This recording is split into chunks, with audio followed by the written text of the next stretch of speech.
that's why we see Remco going in the attack, not allowing Visma to give the opportunity for Vingegaard to change bike and keep him under pressure in that way. And yeah, Remco is probably looking already at this race when it finishes in Nice. 2 weeks time, let's not forget, it's a long road to get there. But yeah, maybe he feels that this is an opportunity to take some time, and that was the reason to go in the move there we see a bit earlier on.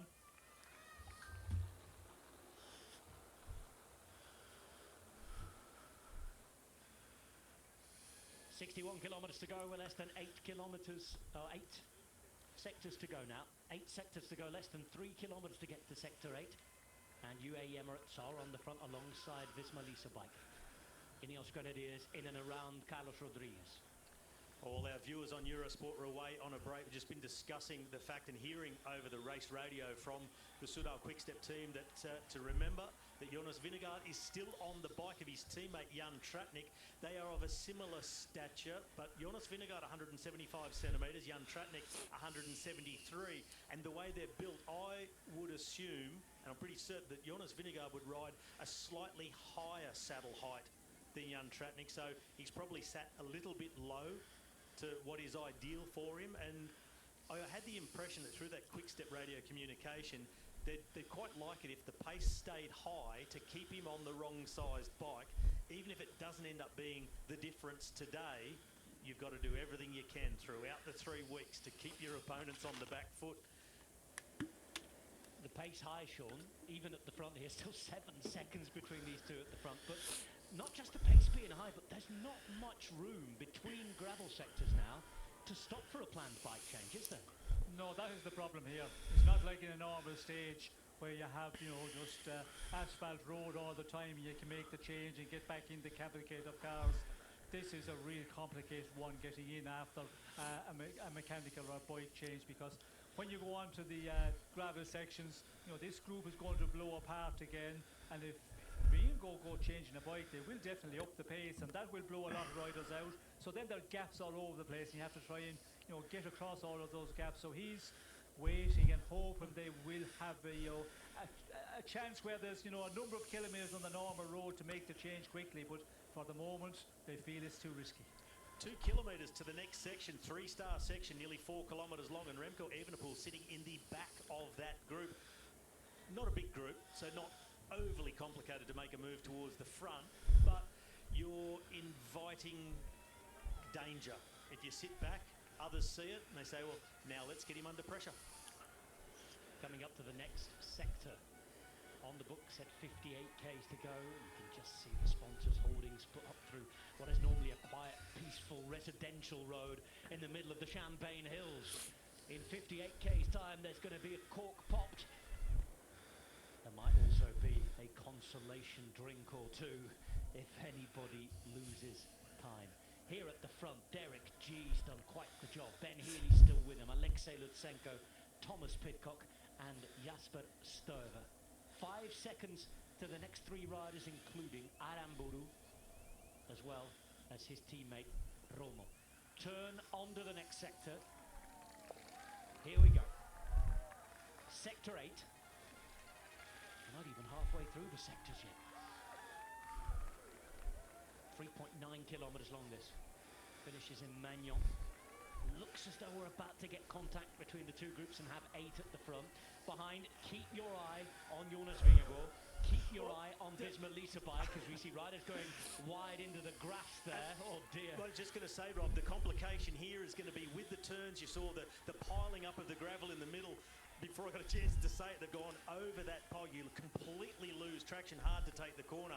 So really pay attention to that when what's left of the peloton comes through the group of favourites. That is the type of thing when your concentration levels are down, you're under pressure, you can make a mistake on that sort of section. Through one of the bends, loose gravel, off you go into the field. Look at the size of those stones, and no wonder they're fighting to have the right line here. They'll have been getting that information. We've been getting it all day long about certain sectors. These teams will have been much more meticulous than we have been in the preparation to see each and every entry and exit. There they go, left turn, across the bridge, on we go. It is UAE, Visma Lease bike, and a reminder, yes, Jonas Vingegaard, defending champion, is still on his teammate's bike. It's not just the saddle height, but also the length of the stem. Tratnik riding a 140. Apparently Vingegaard rides a 125, so there's a 15 difference in reach there. They're more stretched out, and here we go. And on the left, same it's up Remco Gordon. Evenepoel. Oh, Evenepoel. Evenepoel has been caught up. He's on the stones, and Remco Evenepoel, who wasn't right at the front, is in a little bit of trouble now, Robbie. But exactly what we just spoke about. We saw it happen in that front group, through the bend, across the middle, where you've got that hump in the middle of the road, either side of, in the middle of where the tyre tracks are, accumulation of gravel, and there's a number of them who've got that wrong. And Remco Evenepoel, now he was aggressive about 10 kilometres or so ago. Now he's got a little bit of a chase on his hands, on the radio too, through to the team and to Mikel Landa. He likes someone to drop back, or someone. He needs Landa to drop back and try and pace him back on. Enric Mas just alongside him, struggled to pick his own lines. You could see Felix Gall, who struggled all day. But Evenepoel, not with a wealth of teammates here, Sean, and 150 metres in distance. But all of those riders and a lot of traffic to get through. Yes, a lot of traffic to get through, and you know, you have to be able to read what's coming up from the director sportif as well, get the information and be exactly in the situation where you need to be. And you know, Remco, you know, going a bit too far back there, that is playing with fire big time. And you see, he gets caught out, and then you have to make that effort to get back in, and he will get back in, of course. But all of those efforts, you know, can pay at the end of this one, and still just, you know, 56 kilometers to go. As we can see here, he's going to have to make a big effort to get back into the end of the group of the other riders that he needs to be, more notably Pogacar and Vingegaard. And there's still almost 2 kilometres of this sector to go, Robbie. And see what Remco's just done there. He's once bitten, twice shy. He stayed on the right-hand side. Instead of trying to apex the corner, follow the wheel track around the outside to not have to go across that really loose gravel on the inside section of the corner. So the chase continues for Remco. Still no Mikel Landa, who's the only teammate for Evenepoel in that front group. Well, I don't think Landa will be much good to him here. He's a rider that's going to, you know, just fight to stay in the front, and allow Remco to do what he does well. Just, you know, time trial back to the end of this one, get over this section, get through it, and then hopefully he will learn for the next ones that he cannot go into a section of gravel in a situation. He has to be really in that top 5-7 riders. But that's the problem with Remco. He doesn't like that, you know, elbowing and fighting to get into the position. He's not that sort of rider. And I think we're seeing the reason he did attack. He wanted to try and get up the road with the other 2 men and just do a 3-up time trial. And that way, it's so easy then. And if you're feeling real strong, as Remco probably is, well then, it's the best way to do it. But it, you know, it did not work out for him. No chance for breath yet. Still 1.2 kilometres to go towards the end of this sector, and that's for the group right at the top of your picture. The group that's ahead, 105 ahead. This is the yellow jersey group. This is where we concern ourselves with for the general classification, and maybe even a stage win. Let's not forget, Fondo just been following here all day long, not doing anything wrong, not committing too much. He knows racing. He's a nose for it. And he's continuing to follow as Remco Evenepoel for the moment is back on in the group, and he's sitting on the wheel of his teammate Mikel Landa. Yeah, it's almost like the worst of this section is over, and once they get off this sector, which is a 3-star sector, the maximum difficulty on this stage, the next 5 sectors are all 1-star sectors. They're 2.2, 1.2, 1,800 metres, 1,500 metres and 1.9. So they're not really long sectors. They don't seem to be particularly difficult. Doesn't mean that they're not treacherous, because it depends on the speeds, the aggression at which they're being taken. And at some point, when this group remains at a minute, and I'm not saying just yet, but coming into the last 25 kilometres, it's when the likes of Mathieu van der Poel might need to start making a move rather than just relying on it being ridden shut gradually by the teams of the GC contenders. Problems here, and it's Zinglet. Axel Zinglet with an issue there and requiring help, and I'm afraid for him near the front of the race, that is going to spell the end of any hopes of that. Yeah, he'd already been off the group, sort of yo-yoing backwards and forwards on the harder sections. The very last thing he needed was a problem with another chase, but that's exactly what he's got. Little uphill pinch here. Well, little. It won't feel little to anyone who's struggling. That is a steep kicker. Lutsenko now putting the pressure on, and Healy going with him. Lutsenko has won gravel races in Italy, let's not forget, the Serenissima gravel. That was one of the first races we had road riders participating en masse a couple of years ago. Gran Camino? He's looking really good. I think he's been really good in Gran Camino in the past too. I seem to remember he smashed everybody. Stoven, a true classics rider, the Belgian. Been a winner of Milano Sanremo, but you look at any of the Belgian classics, he's always there and thereabouts, and a man doing damage on the most difficult cobbled sections. He'll be loving this. Jasper Stover, who is the European gravel champion at the moment, winning on home roads and off roads up near Leuven last autumn. And he's making a move here. Now then, Laporte. Keep your eyes. Being followed well by the yellow jersey. Paul is not far away. Mywhoosh still up there. Looking a little further down to see Roglic in about 15th position. Evenepoel much further back and a split opening. Evenepoel following.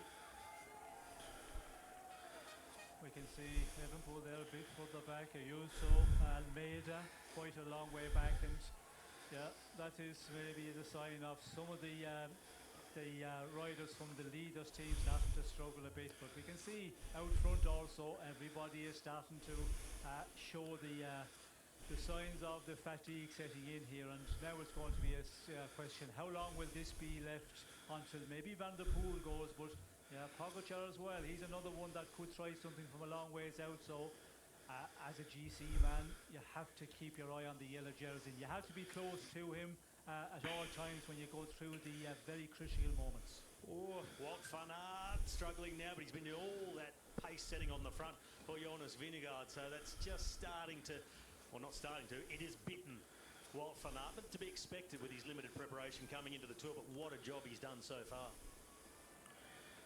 Hugely important, as there are 52.5 kilometres to go. And 58 seconds now between the front of the race. It's Vlasov who's in this group with Gal as well. Vlasov, Sean, we've seen him hanging perilously at the back of all the groups all day long, haven't we? Yes, well, he has been also in difficulty quite a number of times. And yeah, when you make the efforts, when you get distant, you have to make an effort to get back in maybe. All of that is paying in the end. And paying at this point is not looking good for him, because you know, he's also a man I think they would like to keep up there and yeah, look after the leader in the final. But it's shown with all the teams that there is riders starting to show the efforts they've put in.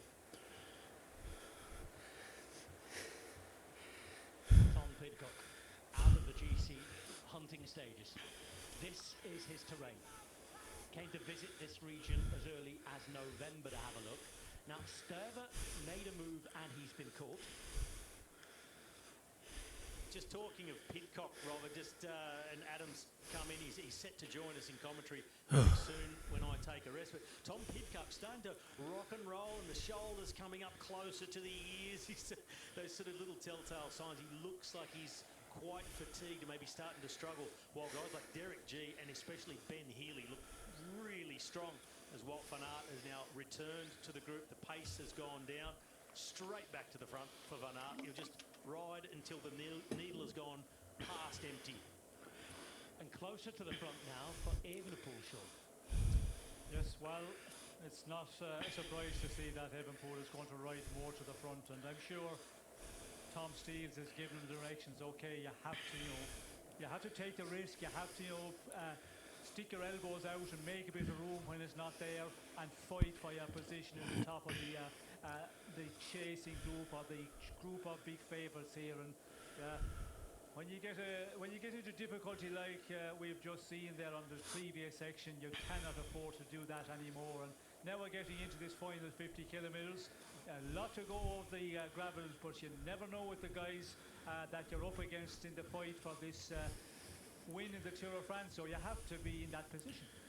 problems there for Binyam Girmay, who was going backwards. Was that a puncture? I'm trying to tell if it was a mechanical, if he's just dropping back to try and get the team car and get a bit on. He's been on and off. He just made his way back on before. And we've had a crash into the ditch there. The left-hand side into the ditch. Left-hand, it's a Red Bull Hansgrohe rider into the ditch on the left-hand side. Had the impression it may have been Vlasov. Just caught the edge of the road. It's happened high up, right down into that ditch there. He's caught the edge of the bitumen, that lip where the road goes down. He's caught his wheel on the edge of it, and it was Vlasov. Just caught his front wheel and just catapulted him off the side of the road. He's absolutely dazed. Oh, this needs some medical attention. Well, the mechanics are told here to look out for certain signs. They have cards with things to look out for.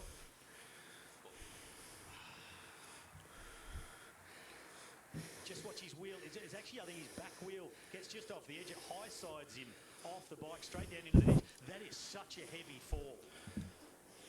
Just to note that, I'm just going to come in quickly, is that he had one hand on the bar. He's got bottles down his back.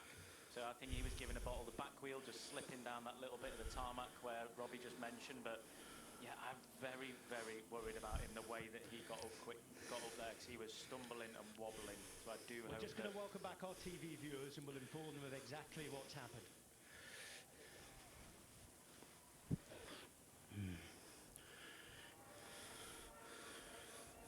A very warm welcome back to the final 50 kilometres of stage 9 of the Tour de France. You're looking at a gap of 1:13 from the now 8 riders in front back to the yellow jersey group that has just had an enormous scare, because Alexander Vlasov, teammate of Primož Roglic, has had a very nasty crash. He hit his head. He looked very dazed when he got up. Initially, you could see the mechanic sort of holding him, and I thought then that he would not be allowed to carry on. Now, this is a really difficult thing for a mechanic to have to do. Of course, there has to be a confidence in there that you can hold someone back there. You know, you're talking about somebody really important. But we know now, gentlemen, that if there's any doubt, if there's a worry, riders have to be checked before they continue. And I'm going to be honest, that check wasn't carried out. The mechanic, it's not their area of expertise, but everybody has had to go through concussion protocol training to look for signs. The mechanic is trying to get him underway. That really, for mine, requires a head injury assessment. This is how it happened. Look at the middle of the peloton there. This is Bernard at the back, and on the left-hand side, look at that. That's an awful, awful impact. And Sean, I could see you watching, wincing, shaking your own head. It's a nasty one. Yes, it is a nasty one. You could see there when Vlasov got to his feet, he was a little bit shaky, dazed a bit, and the mechanic, you know, he should have held on for a bit more and do the check, as we hear about, but you know, he let him go very, very quickly. But it'll be an interesting one now to see how he looks like that. He's saying, yeah, all okay.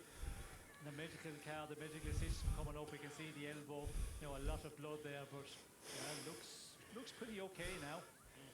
Now, this isn't just us freely criticising, and you know, we know this is difficult. We know this is a really difficult thing to do, and I welcome the fact that we have increased visibility around it, but it is a strange sport to do that. You can't stop the match like you can in other matches. You can't get it 2 minutes before you then restart, take them off the pitch, get them on. You have to keep them up there as well, because if he is all right, it's such a difficult thing to get right. The good news is the medical car's there, and the proper professionals can now carry out the assessment. And they'll deal with the initial injury, the blood streaming from the elbow. They'll deal with that, but then the thing they'll be doing at the same time, asking questions, just assessing for themselves how bad any potential concussion could be for Alex Vlasov. Let's wish for the best, hope for the best for him, and the race pushes on. I'm going to push off, and I'll see you in the breakaway. Robbie in the breakaway with Orla and Danny waiting for him. Adam will join later on. He's with me and Sean Kelly in the commentary box now. As we're on to sector 7, you've got grass in the middle. Welcome back, Adam. I know you've been watching on. You're enjoying today's stage like all of us. It is incessant entertainment. Hey, if anyone says anything about gravel racing, they can do one. This is mint. Best racing blooming day we've had so far in this Tour de France. But There's a few things interesting in there that I messaged you about, Rob, and it's UAE and Visma. You know, UAE have got the yellow jersey. They should be taking control of this race, but they're not doing it. And they are doing it at times, but it's almost like Visma Lease bike and UAE are having that.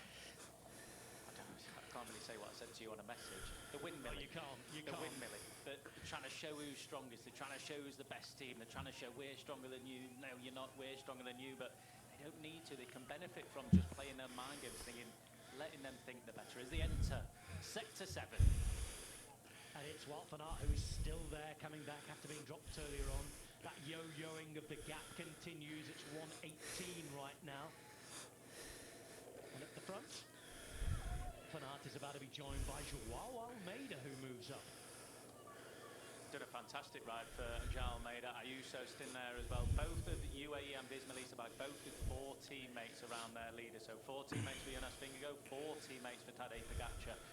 It's perfect for them so far. The perfect situation, the right amount of support. Wout van Aert just yo-yoing to and from the peloton. Every time he gets dropped, he comes back on, delivers over the next gravel section.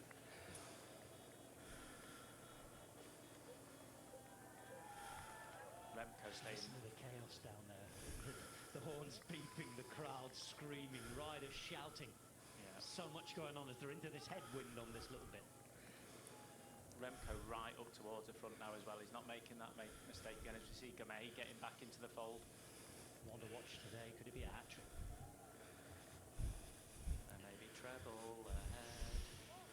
Now then, a little further back, a nod, and look at that, there's blood everywhere as well. That really was a nasty one. I mean, it's nice to see him okay and back.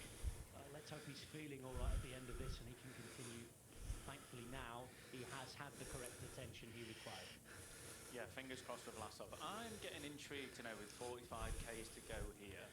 Is this group just doing this now as a GC group, as they treat on a mountain stage, but they've done the big mountains and now it's a case of getting to the finish safely? Or is one of these guys thinking of a stage win? Because if they're not, the likes of Van der Poel, Gamay, what are they going to do in this situation now? Because this is when it starts to get interesting. The attacks come for the stage win within the peloton. The GC riders start to follow that as well. It's a game now of stage win, GC. Sean, what do you think? Well, I think for Germay, it's all about just hanging on here and try and get through and see what the situation is at the very end in the final sector, the final 2 sectors that we can see here. You know, more difficulty just coming off, and that is the danger point. When you come off the gravel, the sandy road, you come onto the tarmac and the dust there. We often see the Paris-Roubaix where you can slide out, but I think with the 113 back to this man, the yellow jersey, this is going to be a real danger one, because Pogačar is going to try something here in the final. When he well, onto the grass, it's not a problem there. Roy, plenty of grip, just leave it run a little bit wide and do not panic at all. But yeah, this race is going to, you know, explode, I think. And at what point will it be? That is the big question. And you have to be ready here. As a GC man, I think, yeah, the others will have to take big attention to Pogačar, because we know the style of racer he is. He is going to try something in the end, and you have to be, you know, just alert at all times. And as you get closer to the finish, you have to get more and more focused and watch where he is and be ready to make the move with him, because he will go through a gap. If you have teammates around him, he take that 20, 30 meters in advantage, unless you're really good, to close him down. But yeah, the interesting one will be the world champion as well. He's just sneaking around here all day and just following the wheels. He's another one, I think. If he's on his day, he's definitely going to, you know, blow this group apart. We're on to the longest sector without gravel roads now until we get on to the next one, and until we get to the finish, in fact. Now, there's a chat going on here. I'm intrigued as well as to see what you said about Van der Poel, because it's a different Van der Poel performance, this, isn't it? Normally it's sort of heart on sleeve, out there, flexing his muscles. This is clever. This is following, as Sean was just saying. This was, I forgot what race it was last year where he rode Liège. Liège where he was second, always on and off, yo-yoing, but he got second. He's got a good chance today, but he needs to catch these guys first.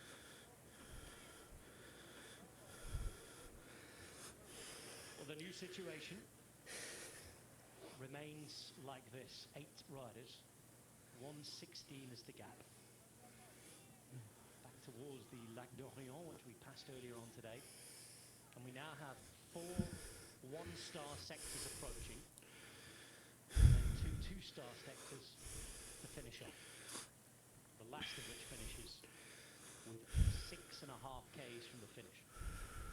Remco and Tadej were just having a little chatter as they came out of there. And we saw the attack earlier from Remco, Tadej chasing him down, Jonas getting on the wheel. That came to nothing as we see an attack from Michael Matthews. So does this launch Mathieu van der Poel into his search for the stage, Sean? Are we going to see a reaction now? Well, talking about Van der Poel, we can see there's more reaction. And who will do the chasing here? There we go. And now Van der Poel goes. Girmay follows. Now Van der Poel goes, Sean. Yes, well, I think the moment there's 2 or 3 going out of this one, and he just waited for just a second to see whether there's going to be a reaction from UAE, from Bisma, and if there's no reaction there, bang, this is the moment to go here. But, you know, 124, if the GC teams kept putting on the pressure like they have been all day, well then it wouldn't be a problem for the likes of Van der Poel to come out of this group and get across. But you cannot allow riders, fresher riders, to get out of the peloton here, and you know, that could be a problem one, as we can see he's trying to come across here. Rasmus Tiller here at the front with Michael Matthews. Rui Costa is chasing behind as well, Adam. Yeah, it's full slang as well. The rider from Israel, Premier Tech, that looks to be in that group with Girmay and Van der Poel there, just sat on the back, as you mentioned, Costa coming across to it. But look, the GC group behind there is just focused on GC. They're not bothered about the stage win, and that's why we've got Bling going off the front with Tiller being chased down by Girmay, the rider from FDJ. Is it Godou? That's an effort, isn't it? We are in for a treat here today. And they go again. More moves. Cofidis this time. 130 back to this group. 20 seconds quickly for the Matthews group.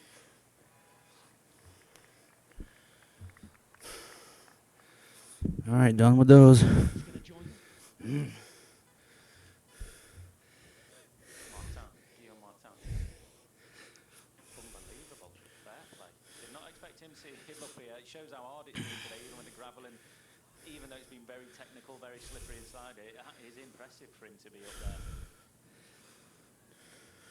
Well, he has to get up here, because in the end of the race starts between the big favourites, and you know, it will all blow apart. That's where he will be in difficulty. So, you know, take the advantage. And we have seen Guillaume Martin many times. He loses 10 minutes, he gets into a break, pullbacks 5, loses 3 the next day, and he's yo-yo in that GC classification. And yeah, to read it here, you have to get out. And where he isn't the GC standing as well, you know, he can do that.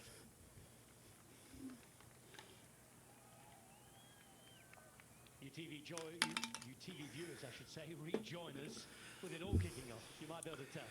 40 Ks to go, and Mathieu van der Poel has made a move and followed a move. Michael Matthews made it.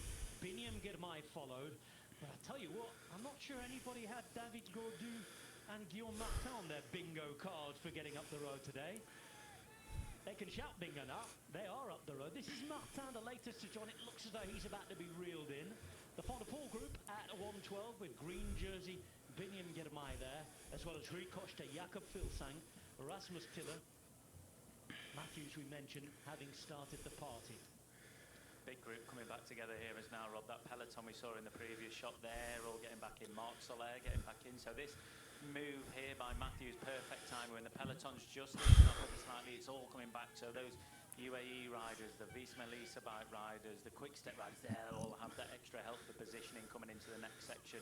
These guys don't have to worry about that. They've jumped off up the road in search of stage victory today, whereas the GC riders, stage win, no stage win, they're bothered about time, not necessarily the result on the stage.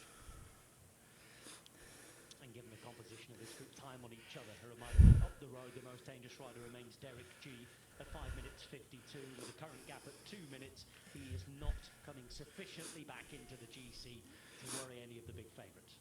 And that's why we got Fuglsang in that second group, sat on the back, not doing any turns at the minute, so just letting the riders swap off. Great situation for them.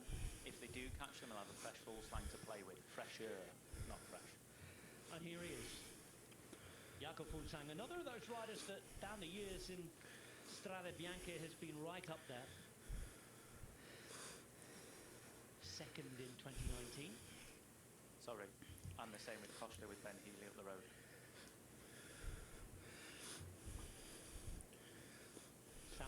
Looked as though Costa was just given his orders then, because he only then moved to the back of the group. Not surprising. I mean, if you're in that front group, yes, there's some very quick men in there, but the last thing you want to do is bring the green jersey wearer, two-time stage winner already this year in the Series Tour de France, Biniam Girmay, not only him, the world champion.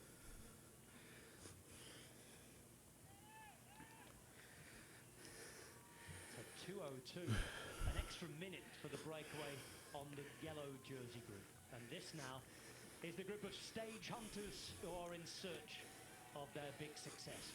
Sean, you've just been talking about Van der Poel and how he played it differently and cleverly. Was he still reacted there rather than was proactive, but he's in the fight now? Yes, he is in the fight, and we can see there he's just tapping it away in the front, just doing his turn, and we talk a lot about that, do as little as the rest.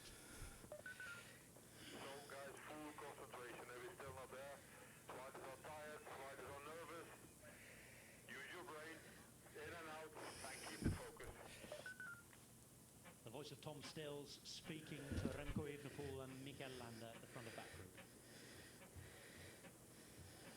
Evenepoel sitting second in the general classification at 33 seconds from Tadej Pogačar. If they're to get home safe here, no time difference to Pogačar. Stage win and second on the GC, white jersey after the first block of racing. That would be some start to the Tour for Soudal Quickstep and Evenepoel, wouldn't it? Amazing start. I mean, for a start where he was unsure of where he'd be at in terms of that, then, yeah, fantastic start. Just get through today safely, as you said, Rob. Go into the rest day with a good position right up there, second on GC. I don't think he could really ask for anything more. Now in this group we have Van der Poel, who has one stage of the Tour de France to his name. Of course, he's the world champion. He's got a host of other races to his name. Michael Matthews has won stages here in the past as well. Rui Costa, he knows about winning stages at the Tour de France. He's been a former world champion, he's the current Portuguese champion, and he's a wily old competitor. And Biniam Girmay, who has two stages from this very edition. So it's a group of winners chasing this group again. Winners in their own right. A couple of riders have wins at the Tour in the past, but with much fresher legs and minds, you'd suggest. I'd say so. I mean, this man here, he's tried for 2 days. Remember yesterday, Alberto Bettiol trying to get him into the breakaway. We heard from EF on a phone call, a team's phone call, that they are really targeting this stage. The main rider being Healy. He got across to this break today, but Ben Healy not got the quickest sprint on him. But he has got one of the most explosive, sort of that 2-3 minute block of powers where he can really put riders under stress. He's better at doing that on short, sharp climbs or on a gradient that goes uphill. And there's not much climbing left to go, so he's going to be very, very tactical about it. He's really going to have to use his head, especially with these guys down under a minute now, 54 seconds chasing them down.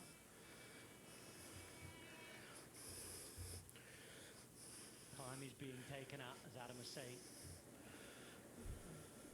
This stage has been absolutely superb as a spectacle. Decisions are still to be made. We're getting to the business end now. There's a lot of gravel to come. And what a situation this is. Sean, in this group, how do you play it, in this chasing group here? Well, you just have to ride as much as the others are doing, and hopefully they will start tiring out front a little bit. But with a Van der Poel, for example, you know, he is the one you'd be always concerned about when you get onto the gravel sections. When he hits you, if you're not in a great shape, it's going to be pretty much impossible to follow him. But if you're in a bad shape, there's no chance at all, because he will go around those corners as well so much faster. And you know, we've seen him so many times. He's bike handling, and when he gets within that, you know, 30-40 seconds, the guys out front, they've been out there a long, long time. He would bridge that gap, you know, over one section.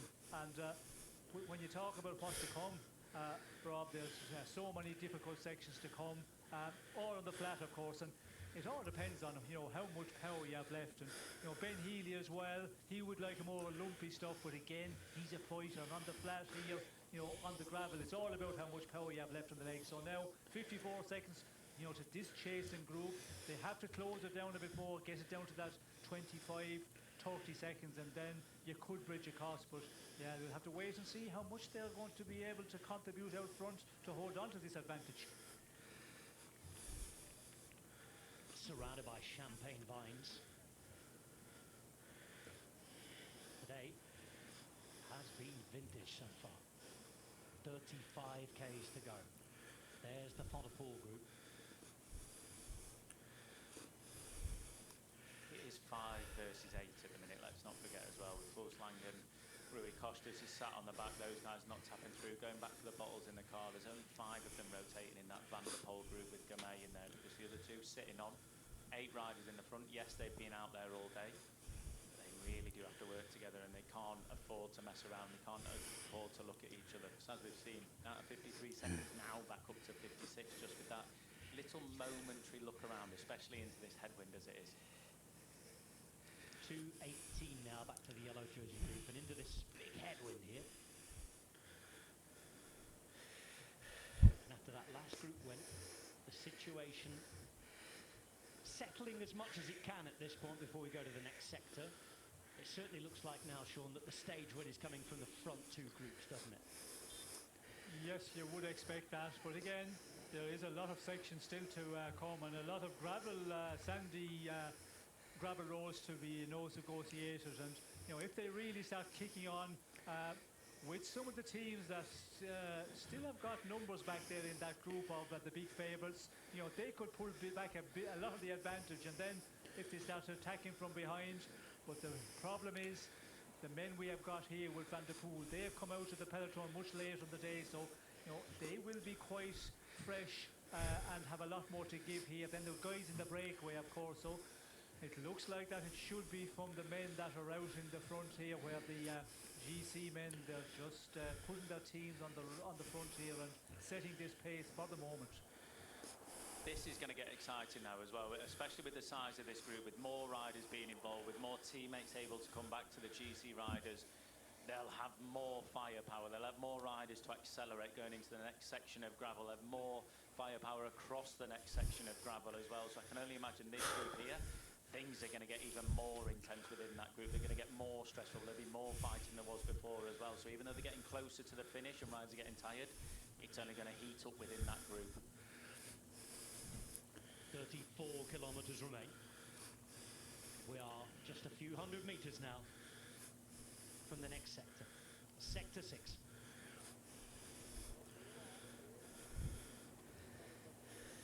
It's got a strange old name for what they're about to endure anyway. Rue du Paradis. It'll feel like hell when they're on it.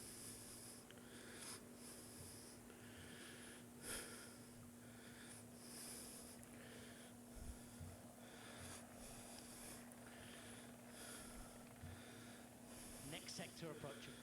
Sector 6. And 6 remain. A right turn here off the main road. And for the leaders who remain Pidcock, Sterling, Healy, G, Aramburu, Romo, Lutsenko and Turgis. The next test under the wheels.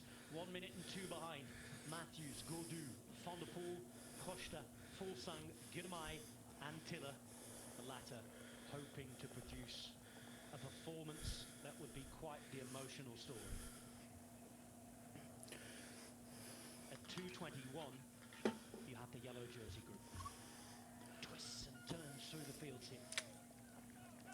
Sector 6 then. It's the Chemin Blanc du Rue du Paradis, 1.2 kilometres long. It's a one-star sector, one of the easier sectors, one of the flatter sectors as well now.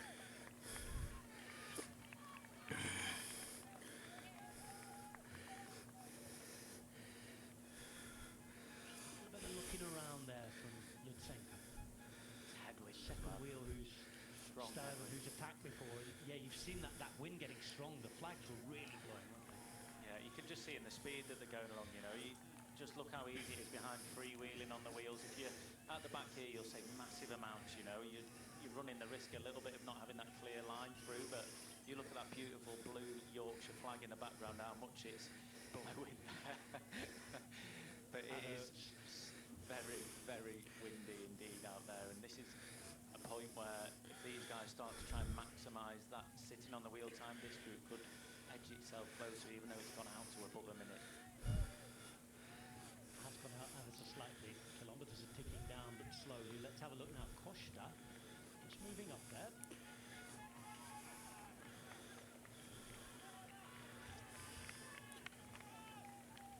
Just these sections of gravel we heard from Hannah a while ago saying that filled in the potholes. We see Van der Poel come to the front. They filled them in, but filled them in with gravel. There's a fight going on behind, and it's for the entry again. A reminder that placement before or onto these sectors is just as, if not more important for the GC guys, the movement on them. And it is ferocious, Sean Kelly.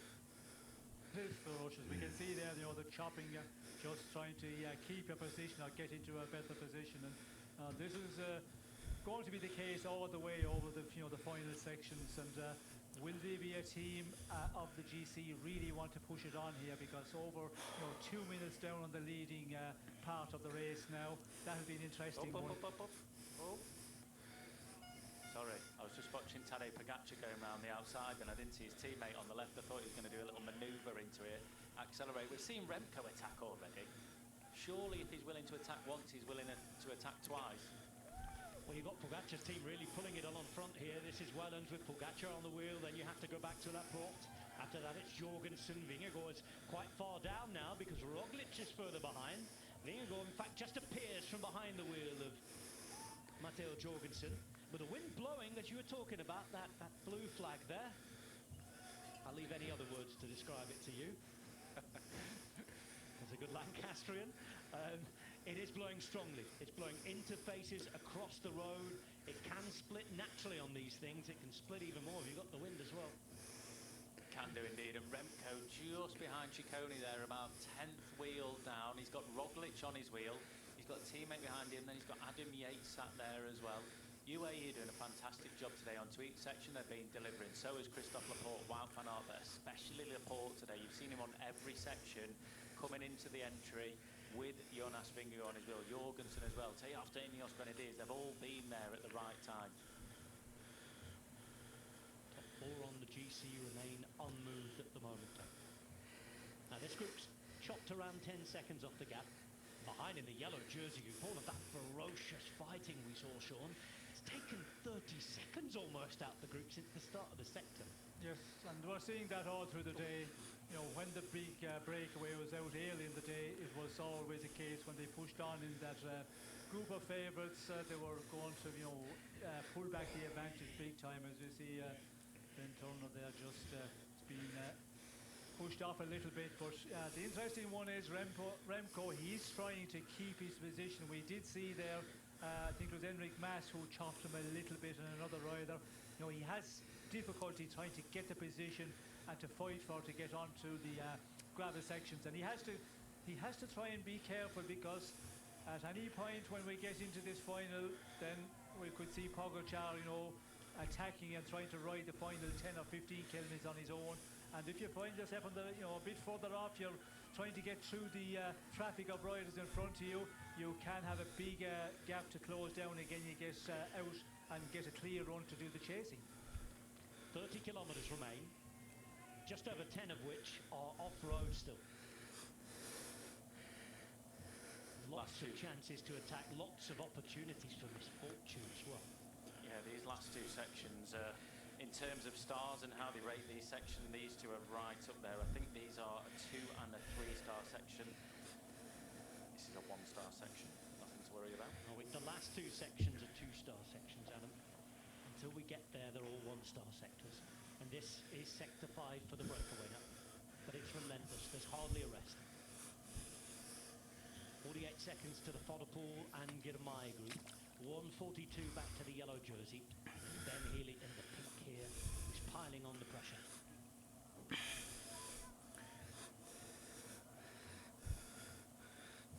So many different abilities within this group as well, Rob. We know that Stuyven has got a very good sprinter and lead-out man as well for Mads Pedersen, who's no longer in the race. Then you've also got, Lysenko in there. He'll probably want to go on the attack. Pidcock quite confident in his sprint. I can imagine Healy will want to go clear. So all these tactics they'll have to start thinking about coming into this final of when to go, when not.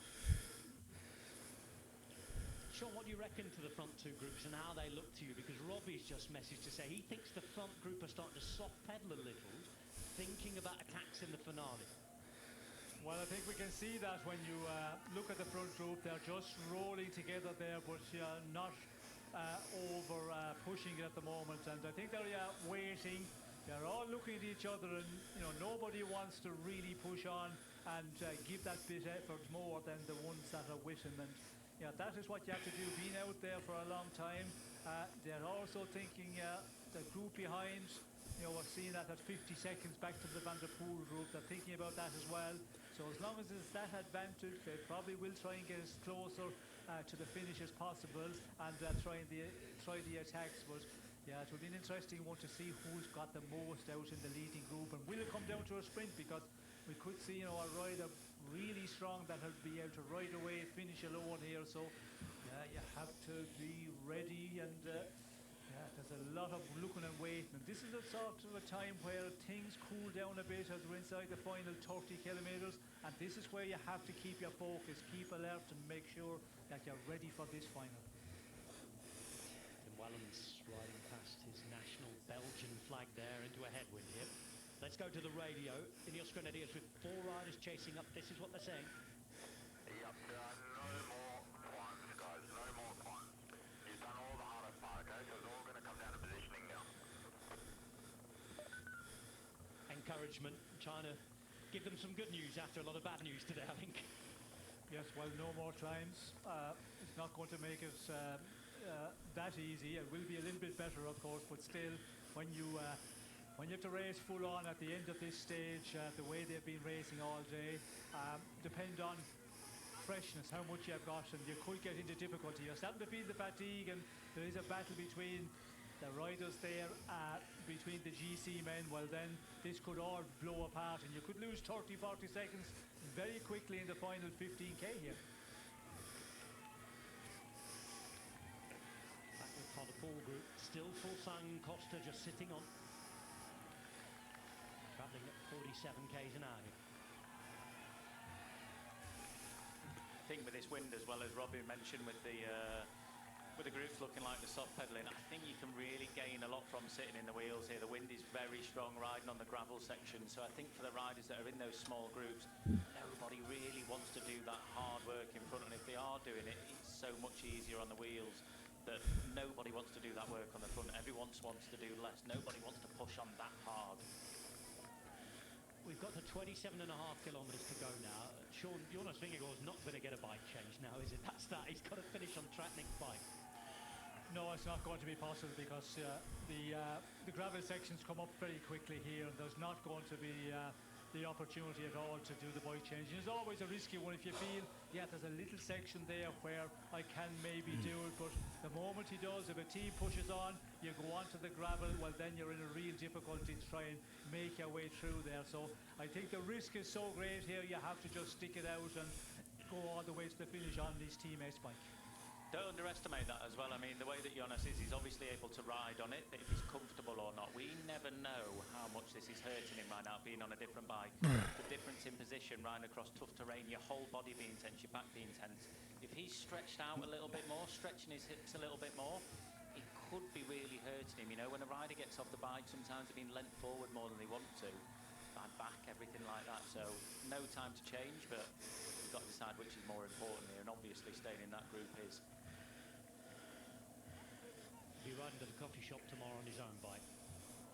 Rest day coming up finally tomorrow. Or he might have decided that Tratnik has got a mega position and it fits him brilliantly and he wants to change it. Cars being taken out here.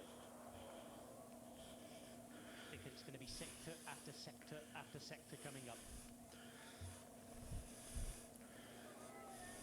4 sectors remain, 26 k's, and here's Van der Poel, 45 seconds. He's alongside David Gaudu, maybe an unlikely actor in this group, alongside the man who tried to join him but didn't make it, Guillaume Martin. But Van der Poel is also with Girmay, Tiller, fast finishers. There's the likes of Costa, who's a wily old fox and who has a teammate further up. He has all the experience, the man who's done it many times before. Same could be said of Jakob Fuglsang, able to follow because Derek G's in the front. And this group had let the gap grow to 2.5 minutes, with all the panic of getting on and off of each sector, it's come down to 1:30 again. And everybody wants that right position in and around their teammates.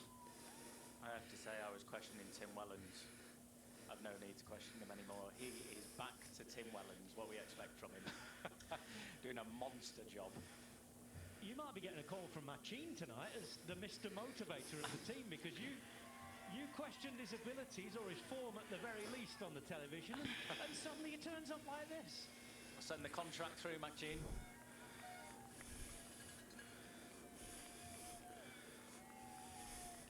48 seconds from this group to the chasers. And this now looks to be Alex Vlasov. No wonder he's going to be feeling everything.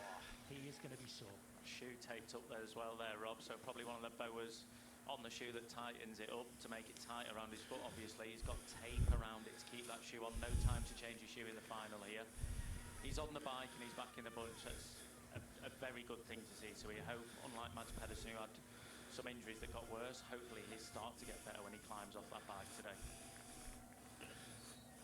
5 stars there in terms of his effort and commitment to Alex Vlasov. He showed it at the Dauphiné here. What a warrior.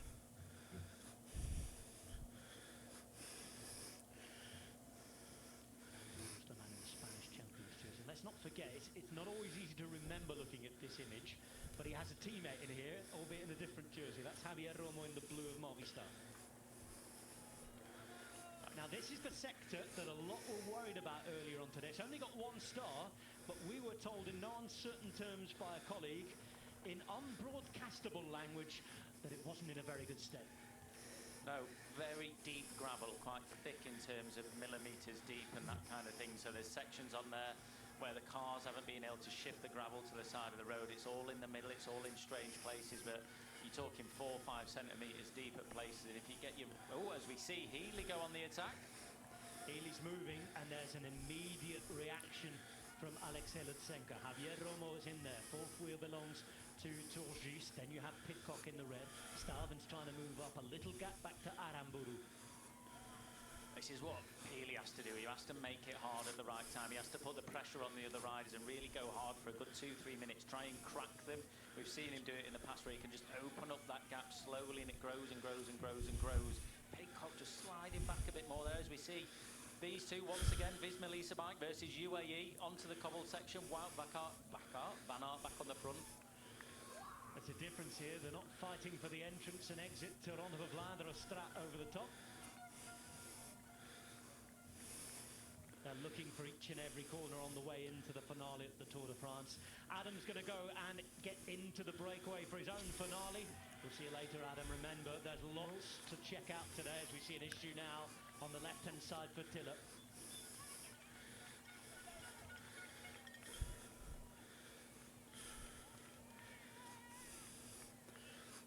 Gaps to close. Girmay losing the wheel as well, Sean. Yes, well, I think we see him on a number of occasions losing contact, and he seems to be under a little bit of difficulty here. But again, you know, you just keep on fighting there and get back after the gravel section, or if maybe before that. But yeah, it'll be interesting to see who's going to be the strongest here out of this leading group. 43 seconds at the moment back to the Van der Poel group. And not eating into the advantage, you know, very quickly, and it will be a big ask for somebody to come across out of that Van der Poel group, and all depend how good some of the guys here on the leading group. As we can see, the fight again to get onto the gravel section in the GC men's group here. 136. It's looking like that is, you know, this is going to be a one where they're out for the stage victory, but yeah, for the overall standing they could have lost still happen here in this final 22.3 kilometres. Looking around there, and Pollitt just seemed to be distance. It was a line of Visma Lisa bike riders with Tadej Pogacar right in the middle in the yellow jersey. All those accelerations, chopping time up the gap as well, 134. Healy's really trying to push on him.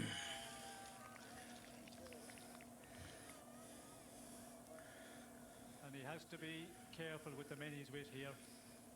When you push on the gravel, you put the riders under difficulty because it makes a big difference. Here we go. Pogacar, sorry Sean, Pogacar's on the move. Look at this. He's not content with what he's got, and he's already putting time into those behind. Evenepoel's distance, Roglic's distance, and look at Vingegaard fighting with every little last bit of energy to try and hold the wheel of his teammates. At the minute, there's a danger he might not survive that. Evenepoel coming across himself. Land a little further back now, Roglic on the right-hand side. He's following the wheels of the Bahrain victorious jerseys. It's Pogacar who has Laporte marking, and behind Vingegaard, he's really fighting. He's digging deep, but he's just struggling to hold that wheel of Jorgensen, Sean. Yes, and the teammates need to look around a little bit, as we can see here. They're starting to look around to see where their leader is, and he's causing problems here. The man who were expecting to go in the attack here, he was always up for this one. Go full on this one is the call. He's done just that. He has a little bit of a gap now. Is he going to continue? You'd guess so, looking behind. But Visma Leasebike have the men and the numbers here to repair this damage if they can, Sean.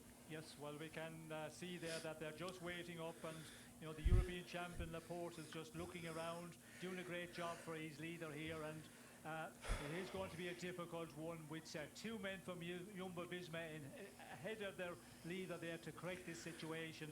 And on the gravel situation, that's where it's really difficult. But this man, you can never estimate his power here, even on this normal road. Tadej Pogacar demonstrating just why we love watching him. It looked like a safe day. All of the damage had been survived. The possible chances to go. The stage win was going to those up the road. But Pogacar's decided he wants to race anyway. And he's done this damage. One group, 2, 3, 4, as many as 6 or 7 in the picture there. Sector 3 in the meantime for those 44 seconds behind the leaders. And Pogacar, by the way, is only just half a minute behind this group now. And here he is, he's got Matteo Jorgensen on his wheel. Laporte is on the radio behind. They've almost stitched the whole back together, but not quite. Well, we've seen Laporte here. He's after giving his all there, and his effort is over. As we can see, Vingegaard coming across on his own. Jorgensen is being called here just to knock it off a little bit, get him on his wheel here and try and correct this situation. It looks as though Laporte was running out of gas there, hence the call on the radio. Jorgensen, as you said, Sean, dropped back to help. He knows what to do off-road, of course, but Pogacar is showing all of his own abilities. Jorgensen here has to absolutely bury himself.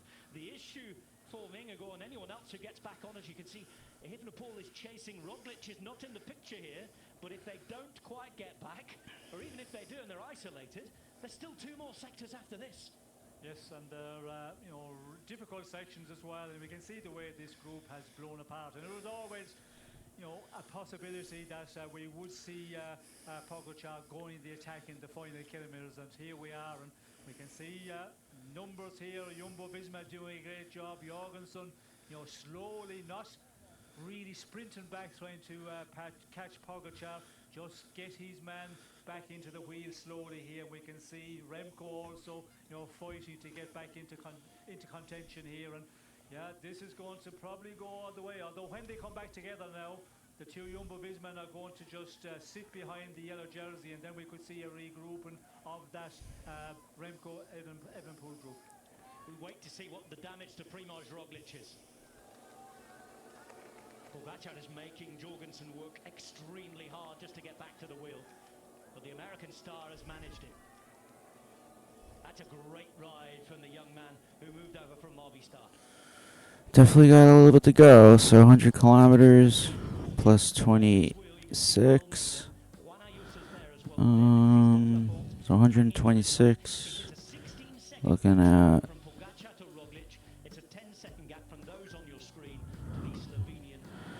a little over 70, 80 miles. We've seen that so many times today. Tomorrow Primož is in difficulty when they really we have another 30 kilometers tomorrow, so that should bring us to 200. He's lost us quite well, but you're going to be really in danger because I might have to do a little bit longer tomorrow.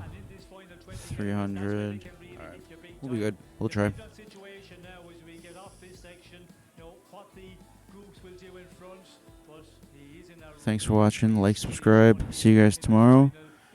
Let's get this Mywhoosh 300 kilometers finished. But this is Peace. absolutely